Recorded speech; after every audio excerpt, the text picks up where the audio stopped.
ಕರೂರು ದುರಂತ ನಡೆದು ಒಂದು ತಿಂಗಳ ಬಳಿಕ ಟಿವಿಕೆ ನಾಯಕ ವಿಜಯ್ ಇವತ್ತು ಆ ಕುಟುಂಬಸ್ಥರನ್ನ ಭೇಟಿ ಮಾಡಿ ಸಾಂತ್ವನವನ್ನ ಹೇಳ್ತಾ ಇದ್ದಾರೆ. ಕಾಲ್ತುಳಿತದಿಂದ 41 ಮಂದಿ ಸಾವನ್ನಪ್ಪಿದಂತಹ ಪ್ರಕರಣ. ಮೃತರ ಕುಟುಂಬಸ್ಥರನ್ನ ನಟ ವಿಜಯ್ ಭೇಟಿಯಾಗಿದ್ದಾರೆ. ಅವರ ಜೊತೆಗೆ ನಾವಿದ್ದೀವಿ ಎನ್ನುವಂತಹ ಮಾತುಗಳನ್ನು ಆಡಿದ್ದಾರೆ. ದುರಂತ ನಡೆದು ಒಂದು ತಿಂಗಳು ಕಳೆದ ನಂತರದಲ್ಲಿ ಅವರ ಭೇಟಿ ಇದಾಗಿದೆ. ಮಹಾಬಲಿಪುರಂನಲ್ಲಿರುವಂತಹ ರೆಸಾರ್ಟ್ನಲ್ಲಿ ಭೇಟಿಯಾಗುವುದಾಗಿ ನಿನ್ನೆ ಅಷ್ಟೇ ಅವರು ಘೋಷಣೆ ಮಾಡಿದ್ರು.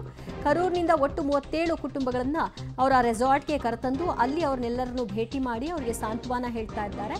ಮತ್ತು ಈ ಎಲ್ಲ ಬೆಳವಣಿಗೆಗಳಾದ ನಂತರದಲ್ಲಿ ಮತ್ತೆ ಅವರು ರಾಜಕೀಯ ಚಟುವಟಿಕೆಗಳಲ್ಲಿ ಆಕ್ಟಿವ್ ಆಗ್ತಾರೆ. ಇಲ್ಲಿಯವರೆಗೂ ಯಾವುದೇ ರೀತಿಯಾದಂತಹ ಪಕ್ಷದ ಕಾರ್ಯಕ್ರಮಗಳಲ್ಲಿ ಅವರು ಭಾಗಿಯಾಗಿರಲಿಲ್ಲ. ಈ ದುರಂತದ ನಂತರ ಎಲ್ಲರಿಗೂ ಕೂಡ ಸಾಂತ್ವನ ಹೇಳಿದ ನಂತರವೇ ಮತ್ತೆ ಪುನಾರಂಭ ಮಾಡ್ತೀನಿ ಅಂತ ಅವರು ಶಪಥ ತೊಟ್ಟಿದ್ದಾರೆ. ಸತ್ಯ ಅದರಂತೆ ಇವತ್ತು ಭೇಟಿಯ ಬಳಿಕ ಎಲ್ಲರ ಜೊತೆ ಮಾತನಾಡಿ ಎಲ್ಲರಿಗೂ ಕೂಡ ಸಮಾಧಾನ ಹೇಳಿ ನಿಮ್ಮ ಜೊತೆ ನಾವಿದ್ದೀವಿ ಅನ್ನುವಂತಹ ಭರವಸೆಯ ಮಾತುಗಳನ್ನು ಆಡಿ ಆ ನಂತರದಲ್ಲಿ ಮುಂದುವರಿಯುವಂತಹ ಪ್ರಯತ್ನವನ್ನು ನಟ ವಿಜಯ್ ನಡೆಸ್ತಾರೆ. ಇವತ್ತು ಆ ಎಲ್ಲ ಕುಟುಂಬಗಳನ್ನು ರೆಸಾರ್ಟ್ ಹೊಂದಕ್ಕೆ ಕರ್ತಂದರು.